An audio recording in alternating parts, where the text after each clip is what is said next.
Next question number 13, practice problem number 13। Calculate the wavelength associated with an electron.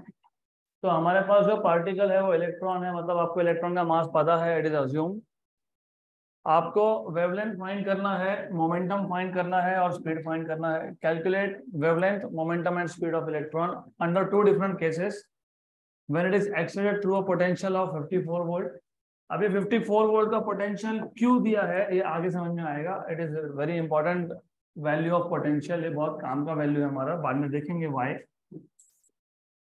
And second case when it is moving with kinetic energy of 150 eV।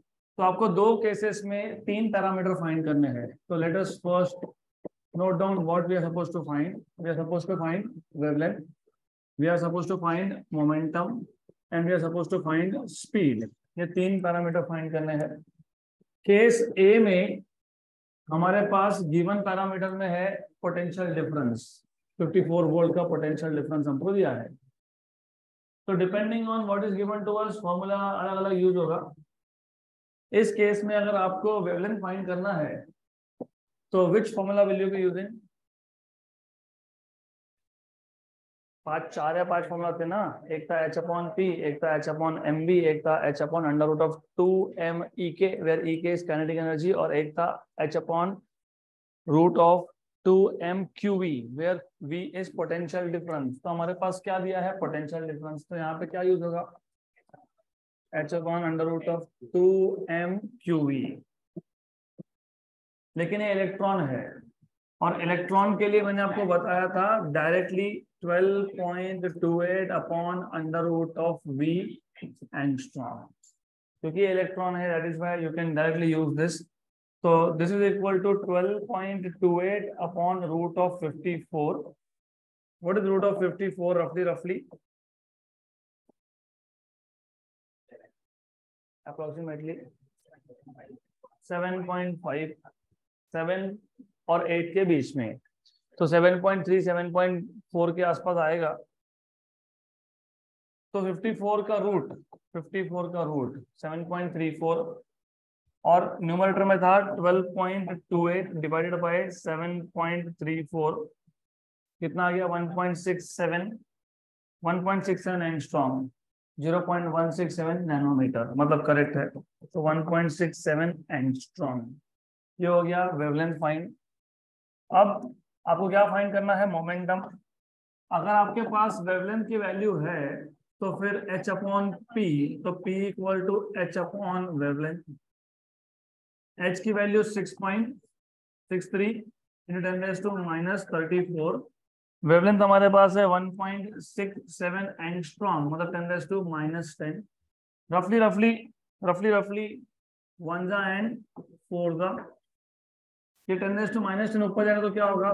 Plus होगा। तो approximately 4 into 10⁻⁻20। What is momentum? Mass into velocity, kilogram metre पर second. तो 4 into 10⁻⁻24 kilogram metre पर second. 39.70 into 10⁻25 हमारा क्या आया? 40 into 10⁻25। इन्होंने कितना लिखा है? 39.70, मतलब एग्जैक्ट आंसर 4 की जगह पे कितना आएगा? 3.97।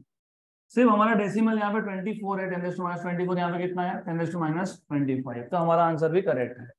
हमने रफ कैलकुलेशंस किए थे तो हमारा 4 आ रहा था, यहाँ पे एग्जैक्ट करोगे तो कितना आएगा? 3.97 आएगा। तो exact calculation will give you 3.97। सही है, कोई प्रॉब्लम नहीं है, we have right answer here. हो गया, ये मोमेंटम मिल गया। अब क्या चाहिए? क्या चाहिए? वेलोसिटी। वेलोसिटी कैसे फाइंड करोगे? नहीं, एच क्यूब। जब मोमेंटम पता है तो directly mass into velocity is momentum. हमको क्या चाहिए? स्पीड चाहिए। तो मोमेंटम दिया है तो फिर मोमेंटम पता है तो सीधा सीधा हो जाएगा, v equal to P by M. पी की वैल्यू तो अभी फाइंड किया, 3.97 इंटू 10⁻⁻24। मास किसका? इलेक्ट्रॉन का 1.67 इंटू 10⁻⁻31। 10⁻31 ऊपर जाएगा तो हो जाएगा +31, +31 -24 इज +7, और 3 3.97 अपॉन 1.6, 6 पॉइंट नहीं आ सकता। हाँ अच्छा, ये 9 है, मास है ये। ओ ये मास है, किसका मास है ये? इलेक्ट्रॉन का मास है। तो कितना होता है? 9 पॉइंट। ठीक है, तो 4/9, 4/9, 4/9 है ना। What is 4/8? 0.5। What is 4/10? 0.4। तो 0.4 और 0.5 के बीच में आएगा। तो देख लो 0.4 और 0.5 के बीच में, तो 0.436, 0.436 इंटू 10⁻⁷ मीटर पर सेकेंड। इन्होंने क्या लिखा है? 4.36 इंटू 10⁻⁶, 4.36 इंटू 10⁻⁶। हो गया, पहला पार्ट खत्म, सिंपल। तो सिंपल क्वेश्चन ही है, nothing very difficult here. Case B, case B में हमारे पास वोल्टेज नहीं दिया है, हमारे पास दिया है एनर्जी। तो केस बी में हमारे पास काइनेटिक एनर्जी है 150 इलेक्ट्रॉन वोल्ट। मैंने आपको बताया था कि जब भी आपको वेवलेंथ फाइंड करना हो, मोमेंटम फाइंड करना हो, स्पीड फाइंड करना हो, तो ये कभी भी ईवी में नहीं चाहिए होता, ये चाहिए होता है हमको जूल में। तो जूल में कन्वर्ट करने के लिए हम क्या करेंगे? 1.6 इंटू 10⁻⁻19 से मल्टीप्लाई कर लेंगे। ये पॉइंट और ये जीरो न्यूट्रलाइज हो गया, ये 10 इसको दे दिया। 15 इंटू 16 इज 240। कितना होता है ये? 240। 15 इंटू 16 इज 240। कैसे? 15 into 15 is 225। 15 into 16 is 225 plus 15। 15 into 15 225। करना क्या था? 15 इंटू 16, तो ऊपर का 15 ऐड कर लोगे ना, 225 और 15 240 इंटू 10⁻⁻19। ये इसको दे दो, तो 24 इंटू 10⁻⁻18 जूल। ये क्या आ गया? Kinetic energy in SI units. हमको वापस से वही तीन चीज फाइंड करनी है, लेकिन this time √2m kinetic energy. H की वैल्यू पता है, 6.63 into 10⁻⁻34। Very good, -34 upon √of. कौन है ये? इलेक्ट्रॉन है क्या? हाँ, तो 9, नहीं मैं 9 लिखूंगा क्योंकि रूट है। 9 इंटू माइनस, और ये कितना आया? 24 इंटू 10⁻⁻18। देन रफली अप्रोक्सीमेटली बता रहा हूं मैं, 6.63 इंटू 10⁻⁻34, 31 और 18। 10 पावर ऑड नहीं होना चाहिए, क्या होना चाहिए? या तो 48 करो या तो 50 करो। अगर आप इसको 50 करते हो तो 50 कैसे करोगे? मैं यहाँ पे 20 लिखता हूँ, 2 की जगह पे क्या लिख दिया? 20। तो ये 10 पावर -32, -30 नहीं, -32 नहीं, 2 को आपने लिखा 20, ऐसा चलता नहीं है। तो आपको 10 पावर -1 करना पड़ेगा। मतलब इन शॉर्ट आपने क्या किया? 2 को लिखा 20, तो डिवाइड बाय 10 करना पड़ता है, ये ऊपर जाता है तो क्या होता है? 10⁻⁻1, और ऑलरेडी 10⁻31 था, तो 10⁻31 और 1 कितना हो गया? -32 हो गया। अब 10⁻32 और -18, 50, उसका रूट कितना? 25। 9 का रूट, ये 20 में 4 इंटू 5 है, और ये, हाँ ये 2√5 है, ये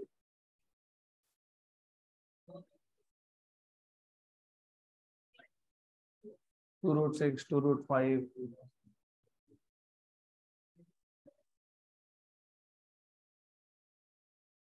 ये 2 को 20 बना दिया। ये मास था, इलेक्ट्रॉन का मास था, वो इलेक्ट्रॉन ही है ना।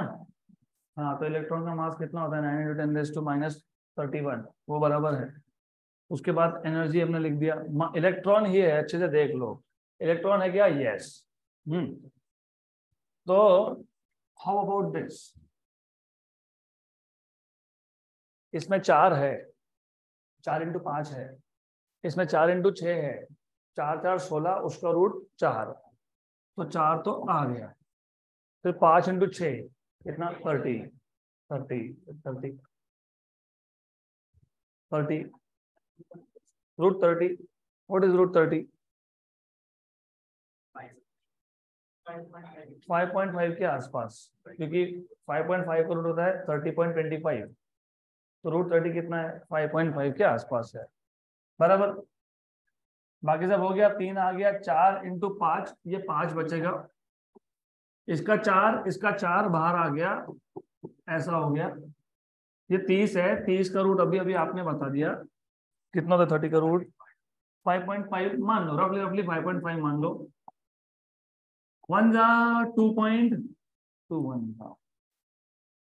तो रूट ऑफ 30 को मैं एक्यूरेट कर लेता हूँ, रूट ऑफ 30 का एक्यूरेट वैल्यू है 5.47, 5.47।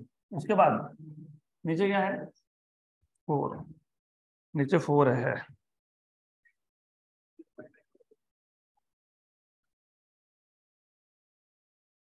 वैसे आपको पता है रूट 5 कितना होता है, पता है? 2.2। ऊपर कितना है, 2.2, नीचे कितना है, 2.2, क्योंकि रूट 5 क्या है, 2.2 है, रूट 5 इज 2.2। तो रूट 5 को डायरेक्टली कैंसिल भी कर सकते थे, तो वैसा भी चलेगा, वो भी इजी है। अगर आपको वैसा करना है तो वैसा कर लो, रूट 6 को अलग कर लो, रूट 5 को अलग कर लो। इससे क्या होगा, इससे एडवांटेज आपको ये मिलेगा, root 5 if you don't know you must know, ये छोटे छोटे नंबर्स आपको पता होने चाहिए। अब 5 का रूट ऊपर कितना, 2.2, यहाँ पे भी कितना, 2.2, कैंसल है। अभी रूट 6, ये ऐसा क्यों, क्योंकि 1/4 कितना है, 0.25 है, 10⁻⁻34 और प्लस 25, 10⁻⁻9, और रूट 6 था नीचे, रूट 6 का रेसिप्रोकल लेना पड़ेगा आपको, तो रूट 6 का रूट 2.44, इसका रेसिप्रोकल, तो 1 डिवाइडेड बाय 2.44 कितना आ गया, 0.409, 0.409, और ऊपर 0.25 भी है, और ऊपर 0.25 भी है, तो कितना आ गया, 0.1024, 0.1024। तो टोटल कितना आ गया, 0.1024, 0.1024, है ना, बराबर, बराबर है, चेक करो चेक करो, है ना, 0.1 नैनोमीटर, तो ये नैनोमीटर ही है ना, तो करेक्ट है फिर, 0.1024 नैनोमीटर हो गया, सही है, करेक्ट है, सब बराबर है, कोई प्रॉब्लम नहीं है, एवरीथिंग इज राइट नाउ। तो ये हो गया आपका वेवलेंथ। इसके बाद क्या फाइंड करना है आपको, मोमेंटम। तो अगर वेवलेंथ है तो मोमेंटम कैसे फाइंड करते हो, और तो और भी इजी है ये, क्यों, क्योंकि ये रफली रफली स्पीकिंग, ये 10⁻⁹ या 10⁻1, तो अप्रोक्सीमेटली कितना है ये, 10⁻10 है। 0.1 मतलब कितना, 10⁻1, 10⁻9 और 10⁻1 कितना, 10⁻10। एच की वैल्यू कितनी है, 6.63 इंटू 10⁻34 है, ये कितना है, 10⁻10 है, तो कितना आएगा, 6.63 इंटू 10⁻24 किलोग्राम मीटर पर सेकेंड, ये आ गया मोमेंटम, देख लो है। हमने 6.6 लिखा है, तो हमारा 10⁻24 आया है, इन्होंने 66 पॉइंट लिखा है, तो 10⁻25 है, तो करेक्ट आंसर। देन आखिरी में क्या फाइंड करना है, स्पीड, तो मोमेंटम इज mv, तो v equal to p by m, p is 6.63 into 10⁻24 upon mass of electron 9 into 10⁻, रफली रफली 2 जा 3 जा, मतलब रफली रफली 0.666, अप्रोक्सीमेटली 0.666, ये ऊपर जाएगा तो 10⁻7 -24 प्लस 31 10⁻7, ये 6 ये 9, 6/9 2/3, 2/3 0.666, तो 6 पॉइंट समथिंग इंटू 10⁻6 आना चाहिए, 6.7.26 हमने अप्रोक्सीमेटली किया है, इसके लिए हमारा ऐसा आया। एग्जैक्ट करोगे तो करके देखो, एग्जैक्ट करोगे तो 6.63 को डिवाइड करोगे, किससे करोगे? 9 से। 0.736 का बराबर है, एग्जैक्ट आंसर है। तो 0.736 इंटू 10⁻⁷ मतलब 7.36 इंटू 10⁶ मीटर पर सेकेंड। हो गया खत्म।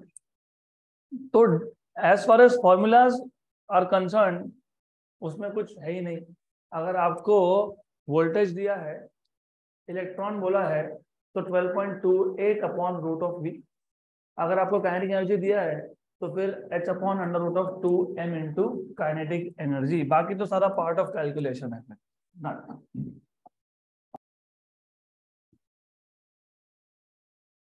तो you can even write this down as 0.7 into 10⁻⁷, मतलब 7 इंटू 10⁶ मीटर पर सेकेंड। तो यहां तक भी करोगे तो भी चलता है, इट्स एक्सेप्टेड। Next question. अभी इसके आगे के सारे क्वेश्चन बहुत सिंपल सिंपल है, फटाफट होंगे, तो ध्यान दो यहाँ पे। The de Broglie wavelengths associated with electron and proton are same. What will be the ratio of their momenta, their kinetic energies? तो गिवन में हमको एक ही कंडीशन बताई है, de Broglie wavelength of electron and de Broglie wavelength of proton are same, और हमको फाइंड करना है दो रेशोस। रेशो नंबर 1, मोमेंटम का ratio, momentum of electron to that of momentum of proton. Number 2, kinetic energy of electron to that of kinetic energy of proton.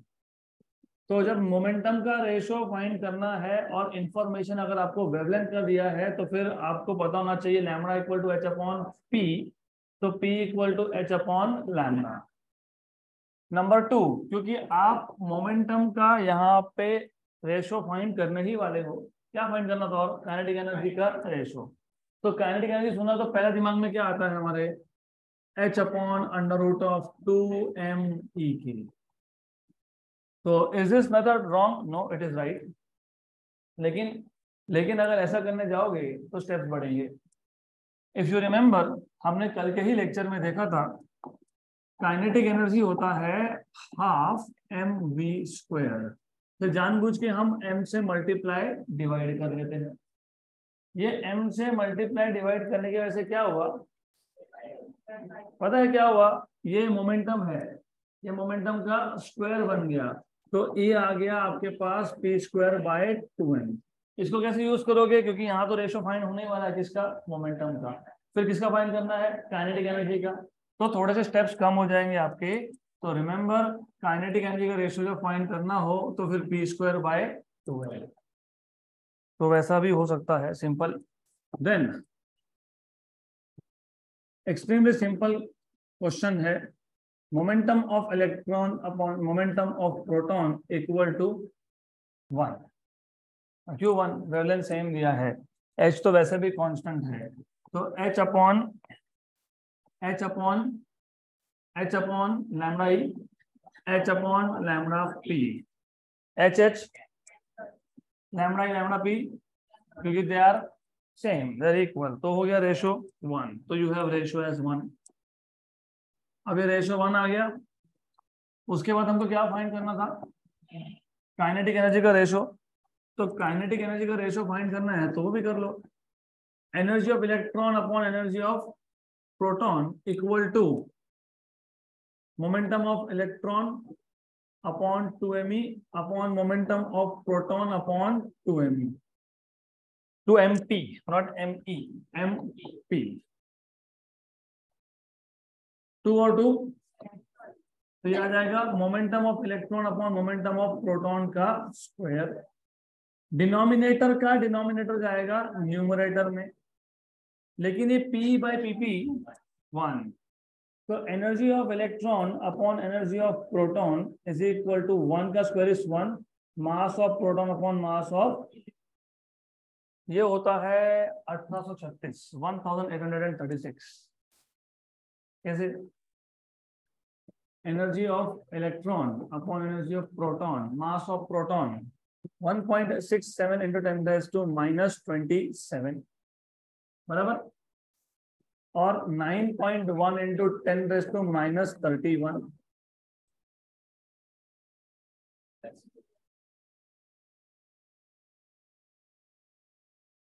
1.67 upon 9.1 रफली 0.1836 आता है, करके देख लो। 1.67 डिवाइडेड बाय 9.1 0.1835, मैंने रफली बोला 0.1836, तो कितना आ गया 1836 हो गया। अब ये वैल्यू इंपॉर्टेंट क्यों है और ये याद क्यों रहनी चाहिए, ये याद होनी चाहिए क्यों, क्योंकि हम लोग क्या बोलते हैं, most of the mass of atom comes from, नहीं हाँ प्रोटॉन्स एंड न्यूट्रॉन, मतलब न्यूक्लियस। ऐसा क्यों बोलते हैं? Suppose let us take an example of sodium. कितने इलेक्ट्रॉन्स है? 11। कितने प्रोटॉन्स है? कितने न्यूट्रॉन है?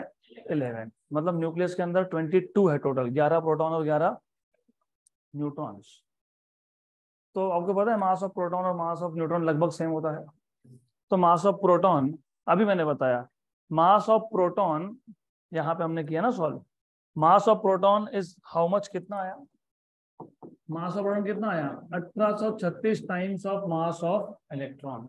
एक प्रोटॉन लगभग 2000 गुना ज्यादा मैसिव है, 2000 लगभग अप्रोक्सीमेटली। तो सोडियम के आइटम में 22 थे, प्रोटॉन और न्यूट्रॉन मिला के 22 थे। हर एक का इलेक्ट्रॉन के कंपैरिजन में मास 2000 टाइम्स ज्यादा है, तो टोटल कितना जाता है 44,000 टाइम्स। मतलब न्यूक्लियस का, सोडियम के न्यूक्लियस का मास 44,000 टाइम्स ज्यादा है कंपेयर टू इलेक्ट्रॉन। तो फिर most of the mass is coming from nucleus. तो ये value, that is why this is important. तो अगली बार से ये सब करने की जरूरत नहीं पड़नी चाहिए। मास ऑफ प्रोटॉन और मास of neutron is 1836 times of mass of electron. ये एक टिपिकल नंबर है, जैसे कांस्टेंट्स होते हैं ना, universal gravitational constant, Bohr magnetron, वैसे ही एक कांस्टेंट वैल्यू है जो याद रहना ही चाहिए आपको। डन, ये इतना ही पूछा था ना हमको, हाँ हो गया।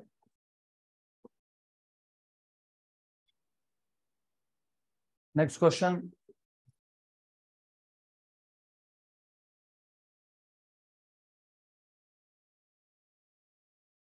Very good question again.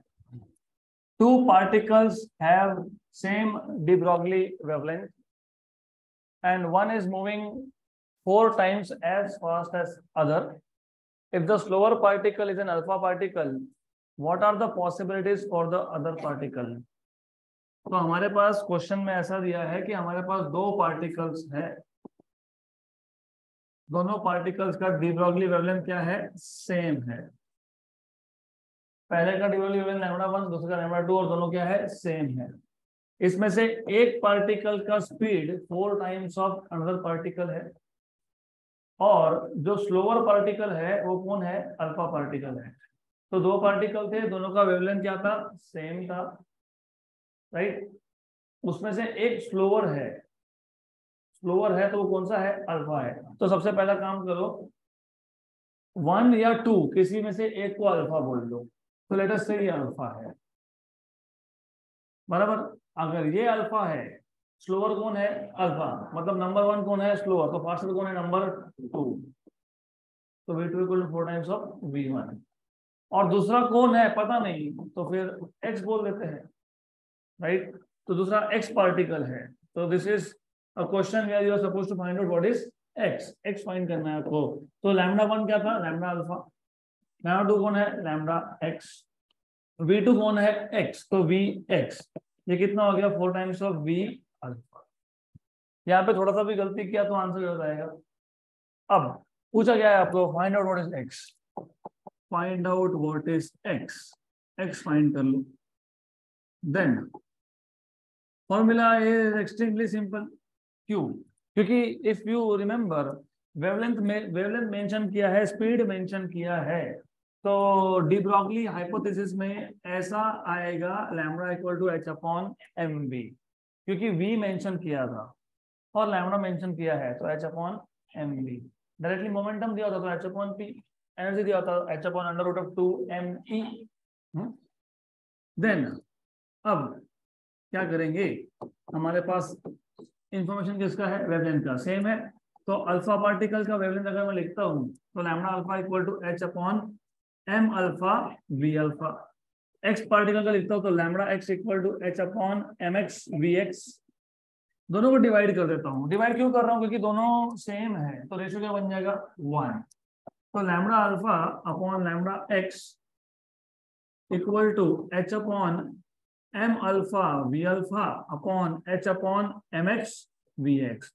H H हो गया, ये हो गया 1 क्योंकि ये भी सेम था, तो ये हो गया 1। ये भी मतलब कैंसिल ही हो गया बेसिकली, तो 1 हो गया ये भी कैंसिल हो गया। डिनोमिनेटर का डिनोमिनेटर कहाँ जाता है? तो M X V X upon M alpha V alpha. Good. अब 1 इक्वल टू एम एक्स, लेकिन what is V X? 4 times of V alpha. What is M alpha? 4m। कौन सा m? m प्रोटॉन या फिर m न्यूट्रॉन, क्योंकि mass of proton और मास of neutron is same. Alpha particle में 2 proton और 2 neutron, तो 2 और 2 4। या तो 4 प्रोटॉन लिखो या तो 4 न्यूट्रॉन लिखो, आपकी मर्जी। मैंने क्या लिखा? Proton. Alpha particle has 2 protons and has 2 neutrons. Total mass is 2 mass of proton plus 2 mass of neutron. But mass of proton and mass of neutron are roughly same. Total कितना आ गया? 4. 4 times of mass of proton या फिर 4 times of mass of neutron. Whatever you want, you can write any of it.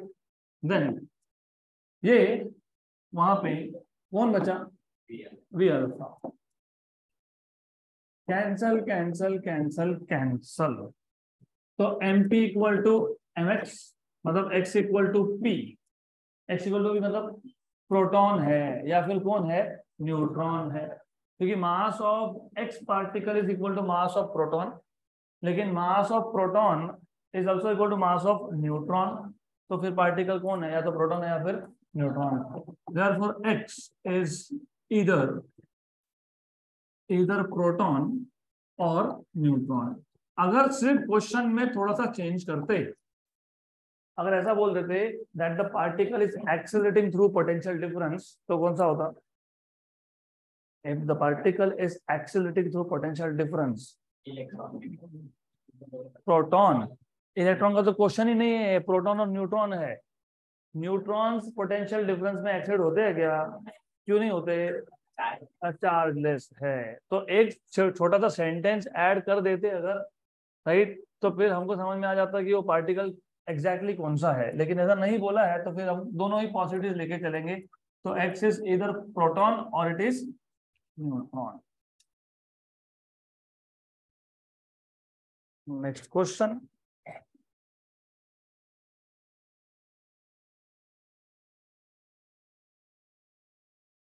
Next question.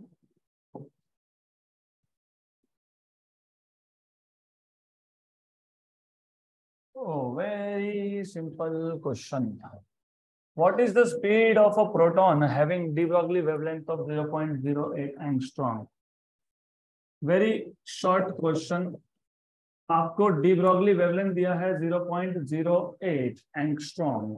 0.08 मतलब 8 into 10 raised to -2 और angstrom मतलब 10 raised to -10, मतलब 8 into 10 raised to -12 metre. आपको पूछा था speed, तो जब आपको स्पीड पूछा हो और वेवलेंथ दिया हो, तो lambda equal to H upon M V, तो v equal to H upon M lambda, बराबर है ना। ये वेवलेंथ यहाँ पे आ जाएगा, v वहां जाएगा। तो एक्सट्रीमली सिंपल अगेन। अब आप इससे कैलकुलेशंस पे ध्यान दो, nothing there in calculation also. 6.63 mass of proton, क्योंकि प्रोटॉन बोला है 1.67 into 10 raised to -20 wavelength, 8 into 10 raised to -12, 1 and 4 1.6 into 4 is 6.4, 1.67 into 4 is roughly 6.63, तो 4 आ गया। 1 and 2 1/2 is 0.5, 10 raised to -34 और नीचे -39, ऊपर 10 raised to -34, नीचे 10 raised to -39, नीचे -5 बचेगा, ऊपर जाके +5 हो जाएगा। -34 और नीचे -39 मतलब नीचे -5 बच गया, ऊपर जाके प्लस हो गया। तो 5 × 10⁴ मीटर पर सेकेंड। हो गया क्वेश्चन खत्म, और ये एग्जैक्ट वैल्यू है। Next question. तो कैलकुलेशंस के वक्त 6.63 न्यूमरेटर में, नीचे 1.67, तो रफली 1/4 होगा। फिर ऊपर 4 है, नीचे 8 है। 4/8 इज 1/2, 1/2 इज 0.5 एंड 10⁻⁻5 ऊपर आके 10⁻+5 हो गया, तो 5 × 10⁴ मीटर पर सेकेंड। अगला question. In nuclear reactor, neutrons travel with energies of 5 × 10⁻21 joule. Find their speed and wavelength. Nuclear reactor में neutrons are travelling with energy of 5 × 10⁻21 joule, and you are supposed to find out number 1 speed, number 2 wavelength. अब इस question को solve करने के दो approach हैं। There are two methods of solving this question. अगर पहले वेवलेंथ पूछ लिया होता, पहले वेवलेंथ पूछा होता, तो h/√2me, फिर वेवलेंथ मिलने के बाद वेवलेंथ इक्वल टू h/mv, फिर v मिल जाएगा। मतलब पहले वेवलेंथ फाइंड कर लोगे इस फॉर्मूला से, फिर वेवलेंथ मिलने के बाद v मिल जाएगा, क्योंकि फिर क्या लिखोगे, v equal to h/m lambda, है ना। लेकिन दूसरा मेथड भी है, तो हमने ऑलरेडी ये मेथड यूज किया है, अभी किया था, क्या नहीं किया, इसको यहाँ लिखा, इसको यहाँ लिखा, अभी तो यूज किया। तो अभी ये मेथड से हो गया, तो दूसरा मेथड देख लेते हैं। फिर दूसरा मेथड भी है सॉल्व करने का। एनर्जी मतलब कौन सा एनर्जी? हाँ, वेरी गुड। तो kinetic energy is half mv²। तो v² इक्वल टू 2e/m, सिर्फ शिफ्ट कर दिया, तो v इक्वल टू √2e/m। तो v इक्वल टू √2e/m। एक बार आपको v मिल गया, फिर क्या चाहिए, वेवलेंथ, तो फिर क्या आएगा, h/mv। ओके, तो v पहले फाइंड कर लो। पहले वेवलेंथ पूछा होता तो फिर मैंने बताया क्या करते, पहले वेवलेंथ पूछा होता तो h/√2me, फिर वेवलेंथ से क्या फाइंड करते, स्पीड। यहाँ पे पहले क्या पूछा है, स्पीड, तो पहले क्या फाइंड करोगे, स्पीड, फिर क्या फाइंड करोगे, वेवलेंथ। तो v equal to √2e, what is e, 5 × 10⁻21 mass. किसका मास, कौन है यहाँ पे, न्यूट्रॉन ना, मतलब ठीक है, 1.67 × 10⁻20। वेरी गुड, हमारे लिए बहुत अच्छा है ये। 10 और 10⁻21 मतलब माइनस, अगर मैं इसका डेसिमल यहाँ से गायब कर देता हूँ तो यहाँ पे 28 हो जाता है।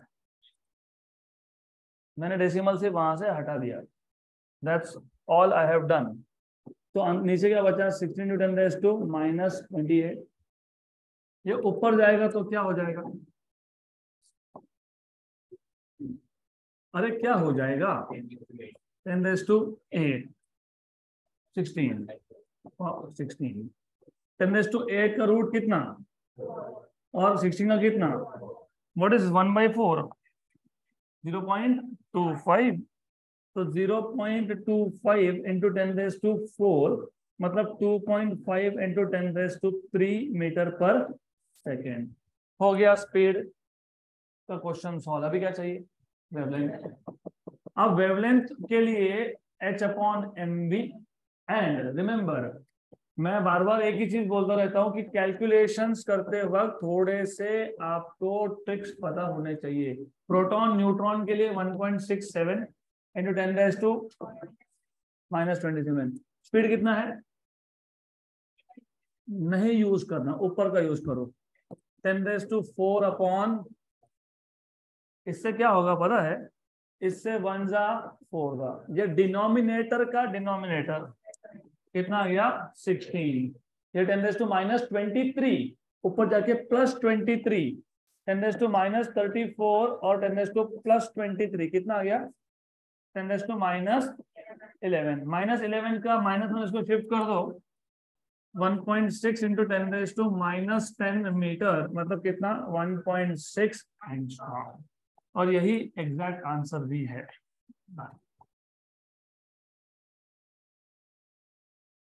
So let us move ahead with last question of this chapter. उसके बाद एक छोटा सा 5-10 मिनट का थ्योरी टॉपिक है. Last question, question number 18. If something remains, that will be, of course, assignment. Find the ratio of de Broglie wavelength of electron and a proton when both are moving with same speed, same energy, same momentum. State which of the two will have the longer wavelength in each case. मतलब पहली बात तो 3 cases दिए हैं और तीनों case में आपको एक ही चीज फाइंड करना है, ratio of de Broglie wavelength of electron and proton. मतलब तीनों ही केसेस में you are suppose to find out de Broglie wavelength of electron and proton, lambda E by lambda P. Case number 1. Case 1 में what is constant, what is same? Speed. Speed same होना मतलब speed क्या होना? Constant होना. मतलब आप यहाँ पे फर्स्ट ऑफ ऑल कौन सा फॉर्मूला यूज करोगे? h upon m into V. तो वेवलेंथ, यहाँ पे एक काम करो, अब h तो वैसे भी कांस्टेंट था, v भी क्या हो गया? कांस्टेंट हो गया. तो lambda is inversely proportional to m. तो lambda e by lambda p equal to mp by me. लेकिन mp बाय me तो 1836 था. तो रेशियो मिल गया. और आपको ये भी पूछा है कि हर एक केस में किसका वेवलेंथ ज्यादा है. तो किसका ज्यादा है? इलेक्ट्रॉन का, क्योंकि इलेक्ट्रॉन का वेवलेंथ 1836 टाइम ऑफ प्रोटॉन है. तो फिर who is greater? Wavelength of electron. Case 1 खत्म. केस 2 में क्या सेम बोला है? सेम एनर्जी, मतलब काइनेटिक एनर्जी इज सेम. जब काइनेटिक एनर्जी मेंशन किया हो h upon under root of 2me, यहाँ पे h कांस्टेंट, 2 कांस्टेंट, e भी कांस्टेंट, तो inversely proportional to square root of m. तो फिर wavelength of electron upon wavelength of proton inverse relation है, तो मास of proton upon mass of electron. लेकिन ये कितना है? 40 का स्क्वायर 1600, 45 का स्क्वायर 2025, मतलब ये 42.67 के आसपास आएगा. ये 42.67 देख लेते हैं ना. 1836 का स्क्वायर रूट 42.84, तो 42.84. Lambda E by lambda P is 42.84. तो कौन ग्रेटर हुआ? Lambda electron is greater than lambda proton. हाँ बराबर. देन उसके बाद तीसरा केस. तीसरे केस में क्या सेम बोला है? मोमेंटम. तीसरा केस तो बहुत डिफिकल्ट केस है क्योंकि मोमेंटम सेम बोला है. ये इतना डिफिकल्ट केस है कि पहले भी हम सॉल्व कर चुके हैं इसको, याद होगा. दोनों ही कांस्टेंट है, h कांस्टेंट, p कांस्टेंट. तो ratio is 1. Who is greater? No one is greater, both are same. खत्म question. So let us rapidly complete one last theory topic. Now you should be sure enough to know कि इस chapter में 2 parts थे, dual nature of radiation and dual nature of matter. Wave optics में हमने देखा था anything which shows the phenomena of interference, diffraction, polarization, reflection, refraction, those are waves. Photoelectric effect ने हमको ये बताया radiation also behaves as if it is particle. तो photoelectric effect was a strong evidence which shows that wave has dual nature. Wave मतलब radiation has dual nature. क्योंकि radiation का wave nature किसने बताया? इंटरफेरेंस ने, डिफ्रैक्शन ने, polarisation ने, etcetera etcetera. उसी रेडिएशन का पार्टिकल नेचर का कंफर्मेशन किसने दिया? फोटोइलेक्ट्रिक इफेक्ट, और फोटोइलेक्ट्रिक इफेक्ट के एक्सपेरिमेंट ने. यहाँ तक क्लियर. फिर हमने देखा कि ड्यूअल नेचर ऑफ मैटर भी हो सकता है. Matter can behave as if it is a particle and as if it is a wave. लेकिन ये सिर्फ हाइपोथेसिस था. आई टोल्ड यू हाइपोथेसिस का मतलब क्या होता है? जो हो सकता है लेकिन हुआ नहीं. तो डी ब्रॉगली का हाइपोथेसिस था, वो लॉ नहीं था, इट वाज अ हाइपोथेसिस। तो वो सिर्फ थ्योरेटिकल, हमने अभी तक सारा का सारा थ्योरेटिकल ही देखा है। Then only giving theory is not sufficient, one must also prove कि जो भी थियरी में बोला है वो सही भी है। अगर I repeat again, there are properties which are only associated with wave nature, there are properties which are only associated with particle nature. Properties which are associated with wave nature are interference, diffraction, polarization, reflection, refraction, partial reflection, partial refraction. Properties which are associated with particle are black body radiation, Compton effect, photoelectric effect, or anything which involves collisions. Collision हुआ मतलब वो क्या होता है, particle होता है। तो radiation ने इलेक्ट्रॉन को नॉकआउट कैसे किया था, कोलिजन करके, तो फिर रेडिएशन क्या हो गया, पार्टिकल। अब अगर मैटर को आपको प्रूव करना है कि वो वेव है, क्योंकि मैटर तो पार्टिकल है ही, मैटर तो पार्टिकल है ना, मैटर तो जाके मतलब जैसे इलेक्ट्रॉन है वो जाके कोलिजन तो करता ही है, तो पता ही है हमको। लेकिन अगर इलेक्ट्रॉन ने या प्रोटॉन ने या न्यूट्रॉन ने इंटरफेरेंस पैटर्न बना दिया या डिफ्रैक्शन पैटर्न बना दिया, तो फिर इलेक्ट्रॉन, प्रोटॉन और न्यूट्रॉन क्या है, वेव है। क्योंकि डिफ्रैक्शन इंटरफेरेंस किसका प्रॉपर्टी है, वेव का। तो exactly this is what we will be doing now.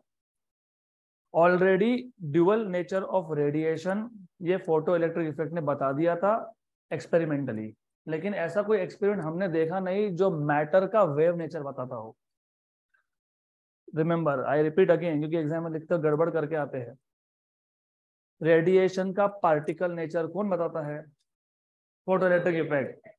वैसे मैटर का वेव नेचर हमने अभी तक कोई एक्सपेरिमेंट देखा नहीं है। तो there is one famous experiment which is called as Davisson Germer experiment. तो डेविसन एंड जर्मर दो साइंटिस्ट थे जिन्होंने ये एक्चुअली प्रूव किया कि what de Broglie has said is correct. De Broglie has said कि particles must also behave like wave. तो wave है तो डिफ्रैक्शन पैटर्न उसका बनना चाहिए, उसका इंटरफेरेंस पैटर्न भी बनना चाहिए।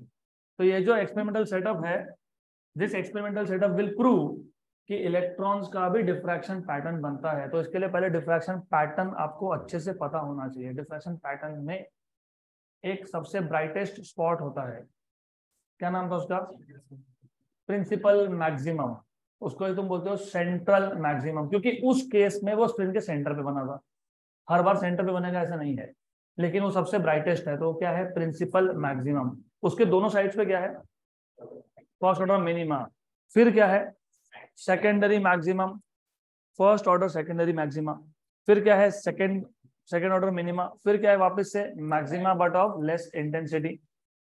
अब डेविसन एंड जर्मर ने क्या किया, एक एक्सपेरिमेंटल सेटअप बनाया। ये पूरा का पूरा सेटअप सबसे पहले ये वैक्यूम चेंबर के अंदर होगा। जैसे फोटो इलेक्ट्रिक इफेक्ट में इवैक्यूएटेड ट्यूब था, वैसे ही यहाँ पे भी इवैक्यूएटेड ट्यूब है। एक चेंबर है विच इज कंप्लीटली वैक्यूम। वो फॉर द सेम रीजन, क्योंकि वहां पे भी इमिटर प्लेट से इलेक्ट्रॉन इमिट होके कहाँ जा रहे थे, कलेक्टर प्लेट पे। तो while going from emitter to collector, electrons का एनर्जी लूज नहीं होना चाहिए, इसके लिए बीच में गैस एटम्स नहीं होने चाहिए, इसलिए क्या था, वैक्यूम था। यहाँ पे भी for same reason you should have a vacuum. अब एज यू कैन सी, इसमें ना एक गन जैसा स्ट्रक्चर दिख रहा है आपको, दिख रहा है कि ये गन जैसा स्ट्रक्चर है। इसका एक्चुअली नाम भी इलेक्ट्रॉन गन है, ये इलेक्ट्रॉन गन है, क्योंकि this will keep on shooting electrons, high energy electrons. यहाँ से इलेक्ट्रॉन्स इमिट होते रहेंगे। लेकिन यहाँ पे जो इमिशन है वो फोटो इलेक्ट्रिक इफेक्ट का इमिशन नहीं है। फोटो इलेक्ट्रिक इफेक्ट में क्या था, फोटॉन्स आएंगे, इलेक्ट्रॉन्स को बाहर निकालेंगे, फोटो इलेक्ट्रिक। ये जो इमिशन है थर्मियोनिक इमिशन है, थर्मियोनिक मतलब ड्यू टू टेम्परेचर। और ये टंगस्टन फिलामेंट है, वही टंगस्टन फिलामेंट जो घर में वो बल्ब में यूज होता है।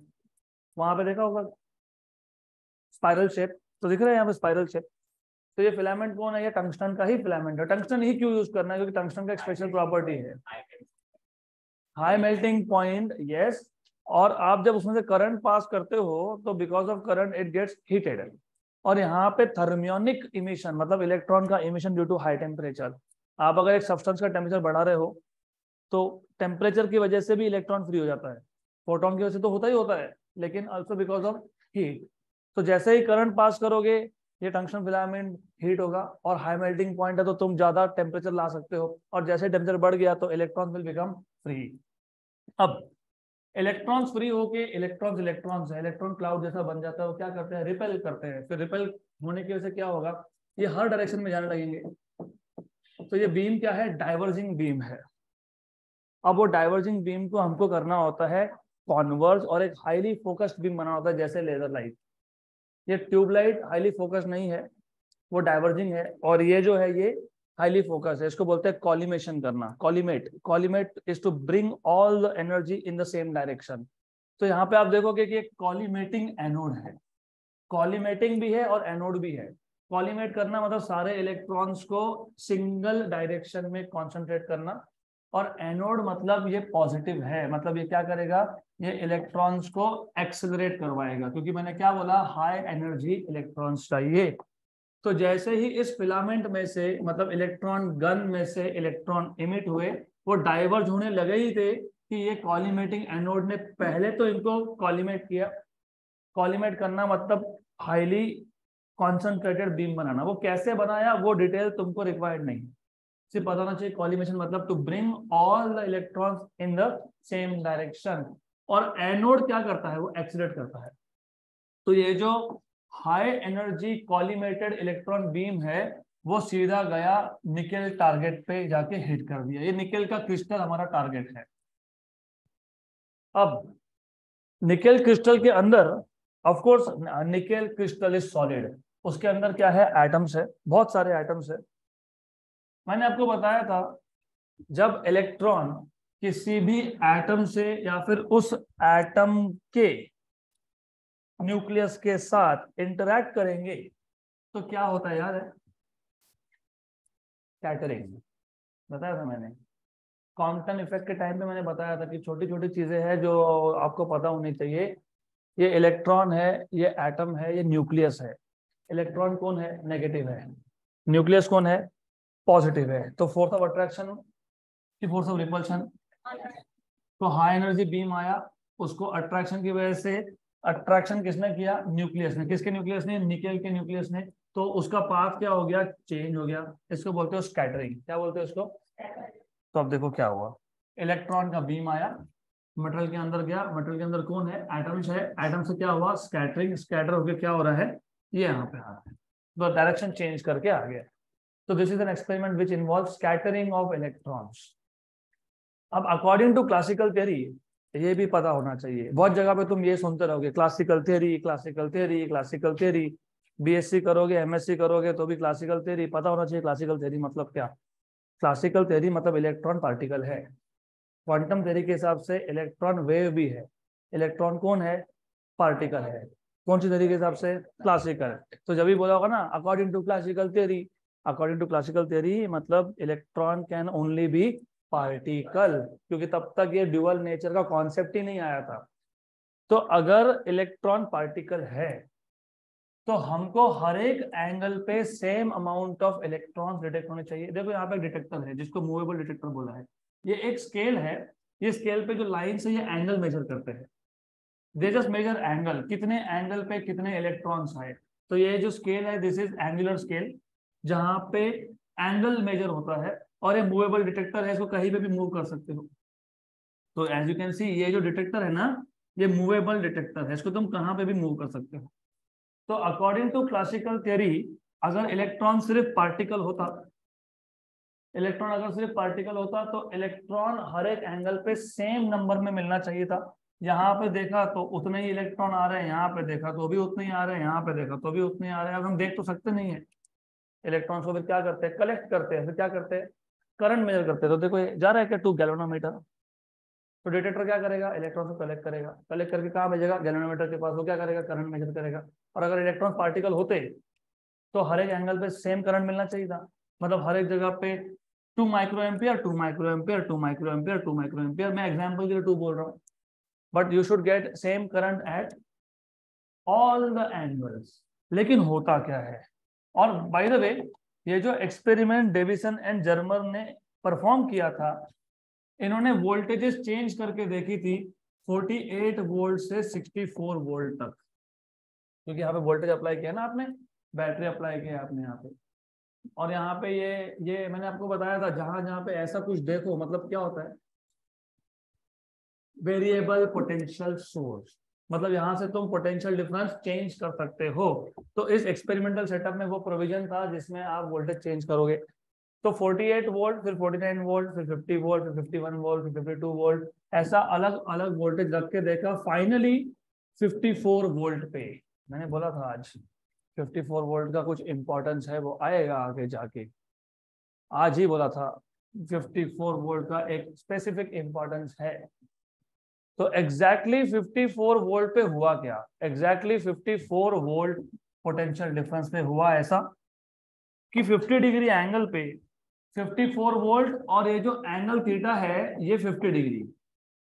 तो at 54 volt of potential difference and at a scattering angle of 50 degree maximum current was measured, recorded. सबसे ज्यादा करंट मिला 50 डिग्री एंगल पे, 49 डिग्री पे और 51 डिग्री पे कुछ भी नहीं मिला, जीरो। फिर 48 पे और 52 पे वापस से करंट मिला लेकिन कम मिला। फिर वापस 1 डिग्री पीछे 1 डिग्री आगे कुछ नहीं मिला। फिर वापस से थोड़ा करंट मिला, कम हो गया और भी कम हो गया और भी कम होते होते गया। Do you remember something? Diffraction. Diffraction में एक पर्टिकुलर जगह पे आपको मैक्सिमम इंटेंसिटी मिलता है, वो लाइट है, वो देखते हो, ये इलेक्ट्रॉन दिखते नहीं है। तो हम लोग क्या करते हैं, करंट मेजर कर लेते हैं। तो 54 वोल्ट के पोटेंशियल डिफरेंस पे 50 डिग्री के स्कैटरिंग एंगल पे सबसे ज्यादा करंट मिला। फिर थोड़ा सा एंगल चेंज किया दोनों साइड, मैंने सिर्फ एग्जांपल के लिए बोला है 49 51, ऐसा कुछ नहीं है। थोड़ा सा भी एंगल चेंज करोगे तो दोनों साइड पे, 50 के लेफ्ट साइड पे मतलब 50 से कम वैल्यू पे और 50 ज्यादा वैल्यू पे, यू गेट नथिंग, मतलब दिस इज लाइक मिनिमा। वैसे भी प्रिंसिपल मैक्सिमम के बाजू में कौन होता है, मिनिमा। तो दोनों साइड पे मिनिमा मिल रहा है। फिर वापस से इफ यू चेंज एंगल, दोनों साइड पे मिला सेकेंडरी मैक्सिमा, क्योंकि current was recorded but less current was recorded. फिर वापस से क्या मिला, सेकंड ऑर्डर मिनिमा। फिर क्या मिला, सेकंड ऑर्डर सेकेंडरी मैक्सिमा। तो ये कैसा बन गया, डिफ्रैक्शन पैटर्न जैसा। लेकिन वेट, ये तो इलेक्ट्रॉन था। इलेक्ट्रॉन कौन था, पार्टिकल था। तो फिर इलेक्ट्रॉन का कौन सा नेचर प्रिडिक्ट कर रहा है, ये वेव नेचर, क्योंकि डिफ्रैक्शन कौन करता है। तो इलेक्ट्रॉन ने क्या किया, डिफ्रैक्शन पैटर्न प्रोड्यूस किया। हेंस प्रूफ कि जो डी ब्रॉगली का हाइपोथेसिस था is no more hypothesis now, that is now verified that particles also have dual nature. So end of this chapter.